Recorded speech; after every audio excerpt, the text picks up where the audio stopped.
Kimmy, it's a pleasure to welcome you. Thank you so much. Nice to meet you. You know, when you talk about investments and verticals, you said you focus on healthcare and also consumers, two very different, two very, high in demand verticals. Very different outlook though when you are trying to look out for opportunities in these two verticals. So I just wanted your thoughts on how you differentiate between the two in terms of investments. Yeah, I actually try mainly to find the overlap between the two. So when I'm looking at consumer, I look for healthcare focused companies in that space because I think that's where my strong suit is. And so I try to stick really to this area where I spend a lot of my own time on the entrepreneurial side and spend a lot of my time on the investing side there now as well.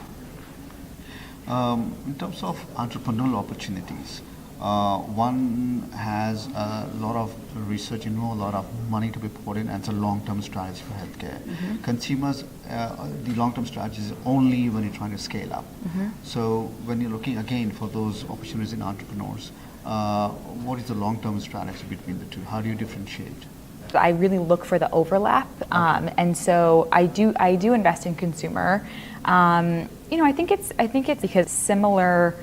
In terms of the outlook, in terms of like long-term and short-term outlook for each, we really we try to be patient with our entrepreneurs and really help them scale their companies. But as everybody knows, funds have timelines, and you need to you kind of need to stick to to that timeline. And so 7 to 10 years would be right. Yeah.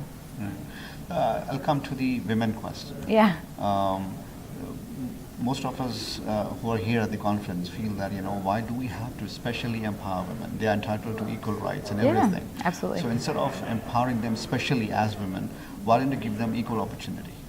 Yeah, I mean, we try, to give women, we do give women equal opportunities. And I think if you look at our portfolio, you'll find that it's actually very balanced, which is rare, but something I think it's not that something we actually focus on, but similar to the question you're asking, it's something that happens because we look at companies founded by both men and women equally. And I think that we're just lucky to get to work with some incredible, stellar female entrepreneurs in our portfolio. And I think that actually a lot of the time comes because if you, as a female investor, you actually see an outsized number of female founders. And so I think you end up getting a more balanced portfolio because of that. You have more opportunity to invest in women.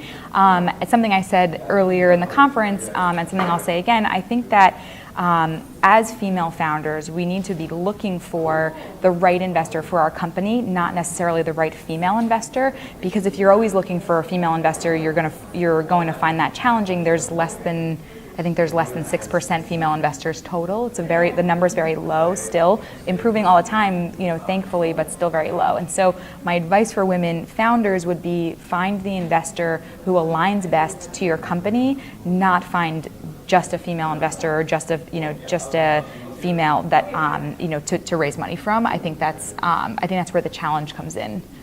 You have been an entrepreneur before you investor. What you just said earlier brings me to my next question. How do we raise the ratio of women investors then? Yeah, I think that the ratio of female investors is going to naturally improve as the ratio of female founders that succeed improves.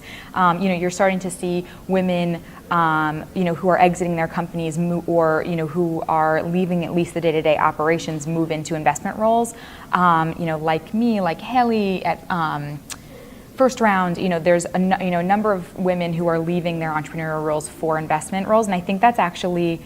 I think it's exciting, but I also think it's a serious responsibility for female founders who do well. I think we should become investors, and we should improve this number because that's going to be the biggest game changer in terms of the number of female founded companies that we see invested in by venture capital. Great. Thank you. It's a pleasure to have you. Thank you. It's really nice to meet you. Thanks, my team.